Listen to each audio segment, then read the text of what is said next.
Ini menunjukkan rasa percaya diri sangat tinggi gitu ya. Iya. Belanda dikasih ayat suruh masuk Islam gitu.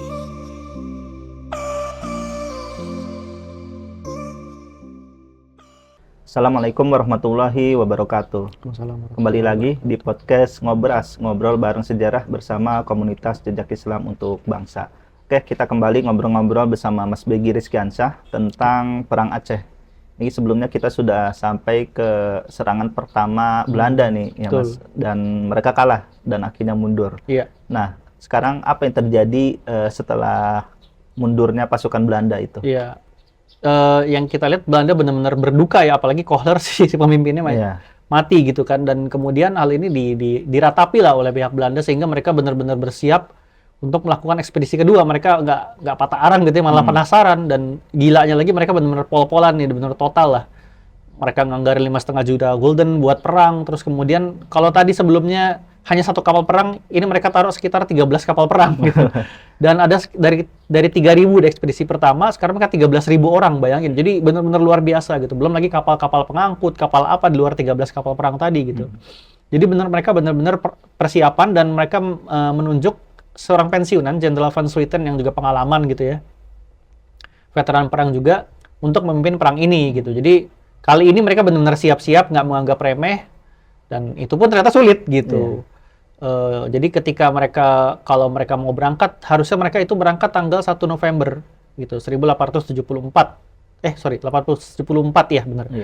Nah tapi kemudian 873 kemudian mereka karena orangnya terlalu banyak, kapal sebagian kapal tua, ribuan orang dijejalkan di situ sehingga malah merebak wabah kolera gitu.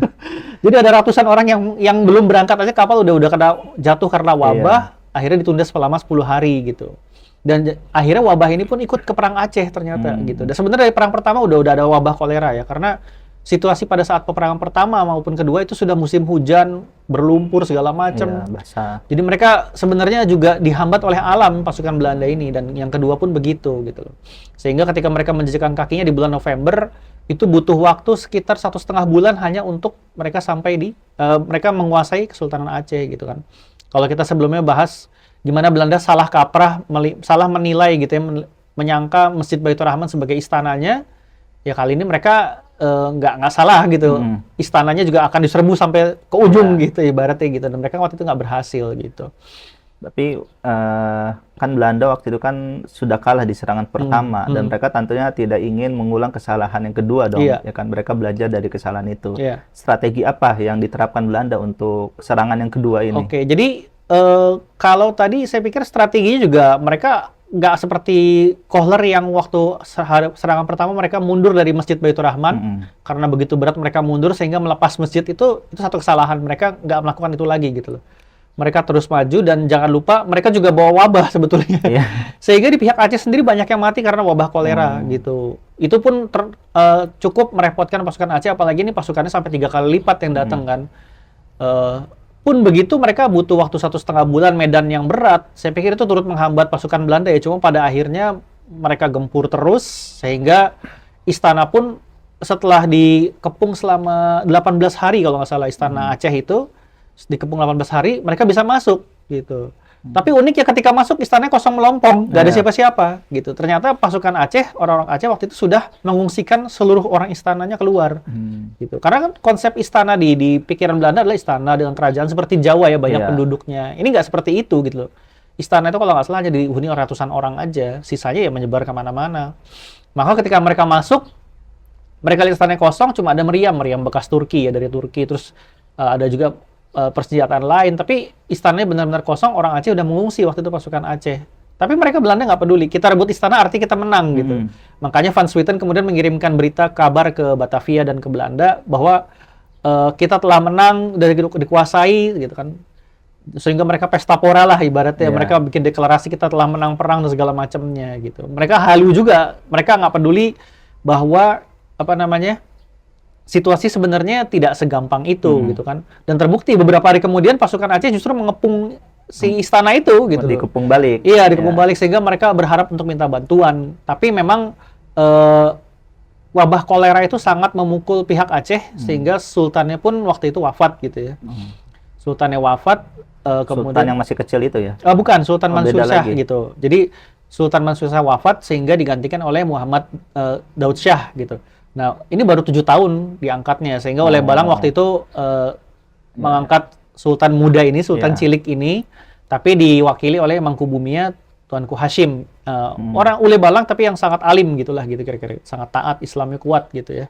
Tapi itulah pasukan Aceh kemudian tidak seperti perang konvensional. Aceh itu memakai perang gerilya jadinya dan itu menyebar kemana-mana gitu. Itu sulit untuk ditaklukkan.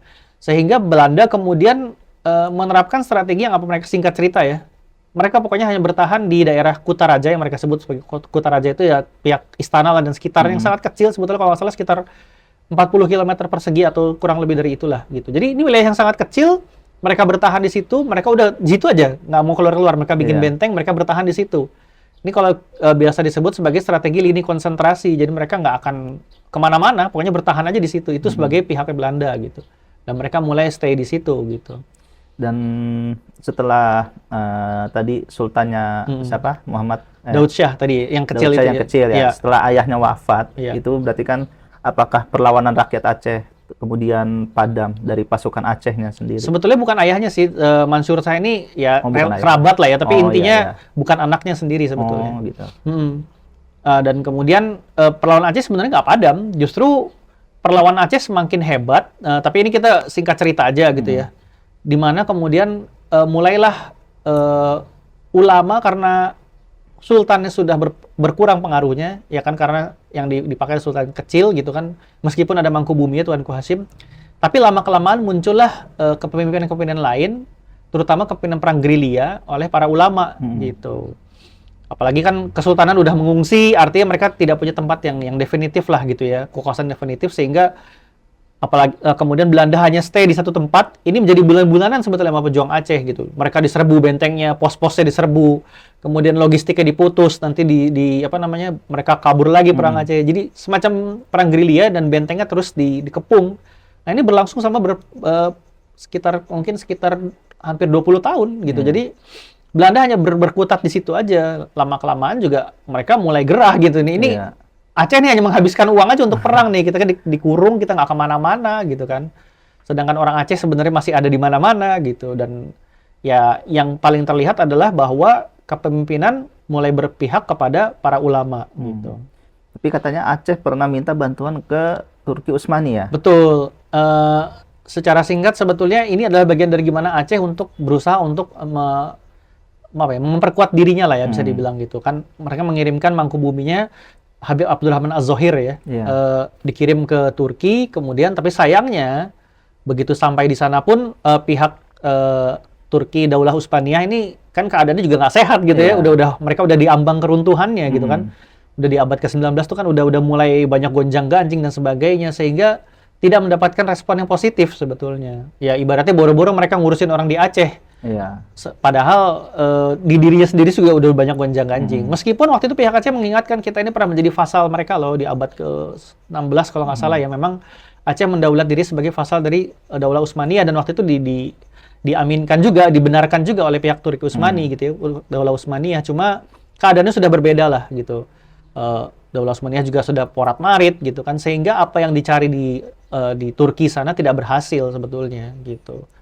Malah Habib Abdurrahman Zohir kemudian balik lagi ke Aceh, termasuk menjadi bagian dari pemimpin perang yang sangat luar biasa gitu, sebelum dia nanti ke Mekah. Berarti hasil dari serangan kedua ini Belanda menang atau seperti apa? Sebetulnya kalau mau dibilang menang, hanya menguasai istana saja, hanya menguasai wilayah yang secuil gitu loh. Dibilang menang ya, mereka kan pokoknya taunya saya menang, saya kuasai istana. Mereka bikin pengumuman kemana-mana, Aceh sudah tidak ada lagi, Sultan yang cilik itu tidak diakui gitu. Tapi mereka sebenarnya agak-agak halu juga, karena mayoritas wilayah Aceh ya dipegang oleh para pejuang Aceh gitu. Jadi nggak selesai sebetulnya kalau kita bilang menang, nggak juga. Mereka hanya menguasai istana yang dalamnya ada banyak wabah kolera juga gitu kan. Jadi tidak bisa dibilang menang, tapi mereka menguasai sebagian kecil dari wilayah Aceh. Dan ini menjadi bulan-bulanan malah bagi para pejuang Aceh. Nah itu menariknya gimana tuh nanti nasib Sultan yang masih kecil itu? Sebetulnya Sultannya nanti tumbuh sampai dewasa ya, bahkan sampai berkeluarga dan segala macamnya ya, gitu. Tapi memang seperti saya bilang tadi, kepemimpinan sudah bergeser kepada para ulama gitu. Karena para ulama ini kan mengajarkan jihad fisabilillah gitu ya, dan orang Aceh sangat mendengar mereka gitu. Sehingga di sini ulama ini menggeser kepemimpinan mulai dari Ule Balang maupun Sultan gitu, karena mereka yang ibaratnya punya semangat untuk berperang. Kalau diceritakan gitu ya, salah satu tokohnya adalah Tengku Cikditiro sebetulnya. Kita mungkin sering dengar ya, ada nama jalan di Menteng Cikditiro gitu. Nah, ini ulama yang sangat alim, tapi juga jago strategi perang. Kalau menurut Anthony Reid, ini orang yang sangat jenius dalam berperang gitu. Dia mengajarkan untuk bikin pasukan-pasukan kecil, pasukan khusus, kemudian dia melatih pasukannya, mereka melakukan sabotase logistik dihancurkan, nanti balik lagi mereka bom, mereka kabur, bentengnya. Jadi Belanda ini nggak aman sebetulnya, di bentengnya sendiri nggak aman. Apalagi Tengku Cikditiro kemudian dia berkeliling, dia bikin kenduri-kenduri, dia bikin tablik lah ibaratnya gitu ya, sambil cari dana perang gitu kan, dan mengajak orang lain untuk berperang. Bahkan menariknya, Tengku Cikditiro ini mengirim surat kepada para pejabat Belanda di Aceh. Jadi kan di Aceh itu kan dipimpin oleh gubernur militer ya, selama di Kutaraja itu. Nah, Tengku Cikditiro ini ngirim surat, dia bilang, masuk Islam, maka kami akan ajak Anda. Ini menunjukkan rasa percaya diri Cikditiro sangat tinggi gitu ya. Belanda dikasih ayat suruh masuk Islam gitu kan. Nah, Belanda malah menjawab dengan ayat lain, tidak ada paksaan dalam beragama. Ini menarik sekali gitu kan. Tapi satu sisi saya melihat bahwa Tengku Cikditiro sebetulnya orangnya fair gitu ya. Dia berani untuk berkorespondensi, dia jago perang gitu kan. Tapi dia juga mengajak untuk Belanda, ibaratnya ya, Anda boleh deh untuk ini, kita ampuni ibaratnya gitu ya. Ini kan percaya diri sangat tinggi gitu kan. Sehingga Belanda kemudian bingung, mereka mau nyerang, mereka nggak berani keluar gitu. Mereka masih dengan pasukan-pasukan yang besar, diserbu, dikerjain, dijebak, kalah lagi gitu kan. Kalau mereka keluar, akhirnya mereka bertahan aja dalam benteng yang disebut sebagai strategi lini konsentrasi. Nah, ini yang kemudian belakangan mereka ubah gitu. Berarti bisa dikatakan setelah serangan kedua Belanda ini, Kesultanan Aceh secara struktur pemerintahannya sudah runtuh ya? Sebenarnya bilang runtuh tidak, masih ada sultannya bahkan, tapi tidak begitu berpengaruh. Karena ketika kesultanan sudah kehilangan daerah kekuasaannya, istananya, mereka mengungsi gitu ya, di Kemala misalnya. Tapi kekuasaan itu kan ada pengaruh gitu ya. Nah, siapa yang berpengaruh ini adalah para ulama yang mereka berkeliling ke masyarakat Aceh, mereka lebih, apalagi diceritakan kan kalau di Aceh itu ada namanya hikayat perang sabil gitu ya, hikayat perang sabi gitu ya.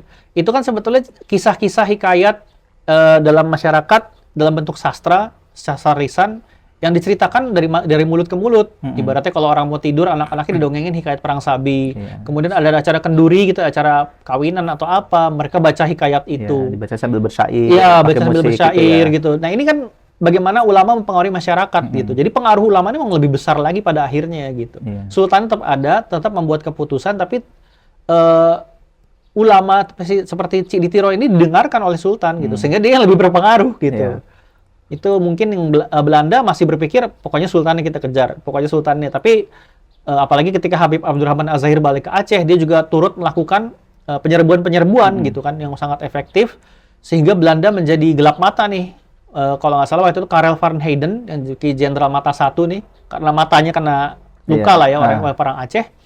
Dia melakukan balas dendam dengan melakukan pembakaran pada desa-desa di Aceh yang dia serbu gitu loh. Kan mereka gerilya nih sistem perangnya kan, serang kabur. Nah, ketika dikejar, Belanda itu nggak mau pandang bulu, semua dihabisi, rumah-rumah dibakar. Kemudian Belanda juga menghancurkan lubung-lubung pangan masyarakat Aceh gitu. Rakyat Aceh nggak pandang bulu, setiap kampung dihabisi, dibakar, masyarakat sehingga mereka kelaparan gitu kan. Apa yang dilakukan oleh Belanda sebenarnya praktek genosida ya gitu. Mereka melakukan pembunuhan massal secara pelan-pelan dengan menghabisi stok makanan gitu. Dan ini sebenarnya yang dilakukan Israel juga kan di Gaza, mereka menghabisi dengan membuat orang kelaparan, nggak boleh masuk makanan gitu. Nah, praktek genosida ini kemudian berhasil dilakukan dalam arti menghabisi masyarakat, tapi kan tidak mau menghentikan peperangan gitu.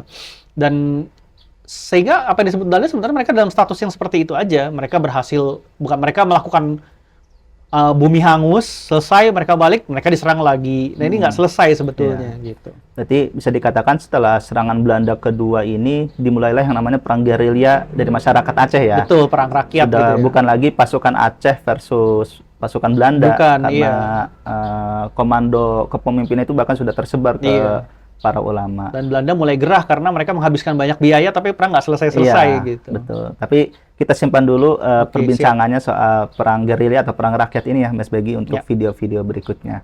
Oke, sampai sini dulu untuk sesi kali ini tentang perang Aceh. Terima kasih. Assalamualaikum warahmatullahi wabarakatuh. Waalaikumsalam warahmatullahi wabarakatuh.